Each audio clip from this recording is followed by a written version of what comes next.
வணக்கம் மக்களே, இது ப்ரோமோ உலகம். எல்லாரும் எப்படி இருக்கீங்க? இந்த வீடியோவில் என்ன தெரியுமா பார்க்க போகிறோம்? சிவங்கி வந்து ஃப்ரான்ஸுக்கு போயிருந்தாங்களே மக்களே, அப்போ எடுத்த செம்மையான ஃபோட்டோலாம் வந்து இன்ஸ்டாவில் சிவங்கி போட்டிருக்காங்க. உங்கள் எல்லாருக்கும் இந்த ஃபோட்டோலாம் பிடிச்சிருக்கா பிடிக்கலான்னு சொல்லி மறக்காமல் கமெண்ட் செக்ஷனில் சொல்லுங்கள். சிவங்கி வந்து ஒரு 10க்கு மேலே ஃபோட்டோ போட்டிருக்காங்க மக்களே. எல்லா ஃபோட்டோவுமே வந்து செம்மையாக இருக்குது. அப்புறமா இன்ஸ்டா ஸ்டோரியில் வந்து சிவங்கி வேறு என்ன போட்டிருக்காங்கன்னா, அவங்களுக்கு வந்து 2035ல் அவங்க வந்து ஒரு ரீலில் போட்டிருக்காங்க. ஃபஸ்ட்டு என்னென்னா, அந்த ரீலில் வந்து ஒரு அம்மா அப்புறமா ஒரு குட்டி குழந்தை வந்து அதே மாதிரி எனக்கு 2035, அதாவது 10 வருஷம் கழித்து சிவகங்கைக்கு இப்படி நடக்கணும்னு சொல்லி அவங்க வந்து மேனிஃபெஸ்ட் பண்ணுறாங்க அப்படின்னு சொல்லி இன்ஸ்டாவில் போட்டிருக்காங்க.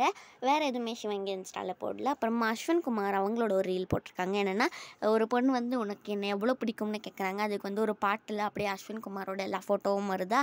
அதுதான் இந்த வீடியோ உங்களுக்கு பிடிச்சிருந்தா லைக் பண்ணிவிடுங்க. டிசிடிசி செட்டில் இருந்து பார்த்திவ் மணி ஃபோட்டோ ஷேர் பண்ணியிருக்காங்க.